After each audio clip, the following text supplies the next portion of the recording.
అందరికీ నమస్కారం. జాతకము, జ్యోతిష్యము ఇది ఏ మనిషి అయినా మనసులో వచ్చినప్పుడు వెంటనే అడిగే మాట ఏంటంటే, గురువుగారు ఏమైనా పరిహారం చెప్పండి అంటారు. దాన్ని రెమెడీ అని కూడా అంటాం ఇంగ్లీష్‌లో.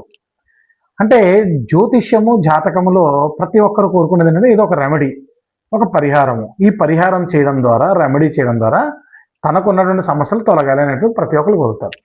అయితే అసలు ఈ రెమెడీస్ ఎలా చేయాలి?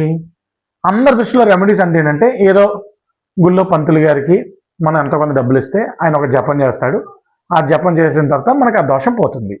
లేదా గుళ్ళో పంతులు గారి దగ్గరికి వెళ్ళి ఏదో ఒక హోమం చేయించుకుంటే అక్కడతో మన దోషం పోతుంది.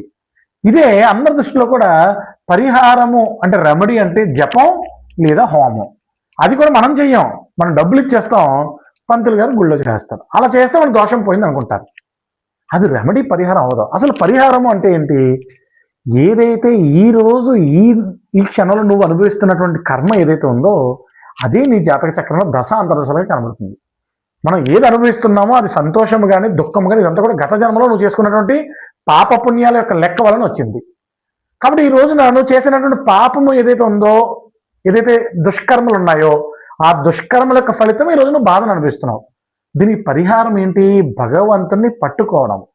ఆ భగవంతుని ఎలా పట్టుకోవాలి అంటే మనసులో ఒక క్షమాగుణము.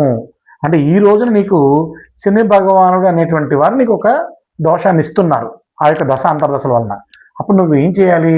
శని భగవానుడి యొక్క అధిదేవత అయినటువంటి ఆంజనేయ స్వామి హనుమని గట్టిగా పట్టుకోవాలి. నువ్వు పట్టుకోవాలి. గుళ్ళో పంతులు గారికి ఒక 5,000 ఇచ్చేస్తాను ఆయన జపం చేసేది కాదు. హనుమాన్ చాలీసా పారాయణ ప్రతిరోజు చేస్తే శని దోషాలు తొలగుతాయి. ఎలా చేయాలి హనుమాన్ చాలీసా పారాయణము అంటే ఒక నిర్దిష్టమైనటువంటి సమయము, ఒక 11 రోజులు గురువు గారు మీకు ఒక పరిహారం చెప్పారు. నాయన 11 రోజుల పాటు హనుమాన్ చాలీసా పారాయణం చేయరా అని చెప్పారు.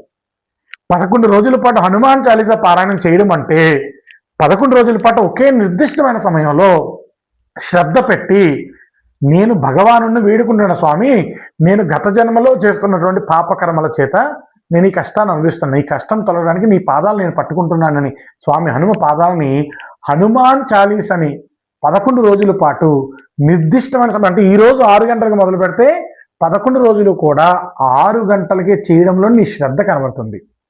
అంటే చూడండి, ఒక ట్యాబ్లెట్ వేసుకోమని అనుకోండి డాక్టర్ గారు, యాంటీబయాటిక్ 6 గంటల కంటే రోజు 6 గంటలకే వేసుకోవాలి 5 రోజుల పాటు కూడా. ఈరోజు 6, రేపు 7 గంటలకి, ఈలోనే 8 గంటలకి అలా వేసుకోం కదా. అలా వేసుకుంటే దాని యొక్క ఏదైతే మందు పవర్ పనిచేయదు, అది పనిచేయదు ఆ ట్యాబ్లెట్.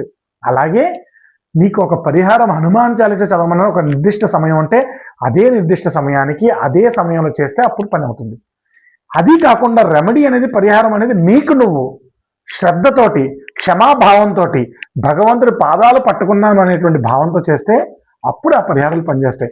అంతేగాని నేను ఏదో ఒక 5,000 ఫీజు కట్టేస్తే గురువు గారు జపం చేస్తే నా దోషం పోతుందని అనుకోకండి. పరిహారం అనేది మీకు మీరు చేసుకోవాల్సింది.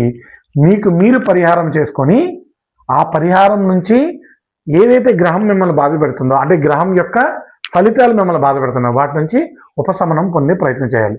రానున్న రోజుల్లో ఈ పరిహారాల గురించి పూర్తి వీడియో చేస్తాను. మన యూట్యూబ్ ఛానల్లో పూర్తి వీడియోని చూసి అసలు పరిహారం అంటే ఏంటి, దేనికి, ఏ గ్రహానికి ఎటువంటి పరిహారాలు చేసుకోవాలి, ఇలాంటి విషయాలు రానున్న రోజుల్లో వచ్చేటువంటి వీడియోలో మనం చూద్దాం. అందరికీ నమస్కారం.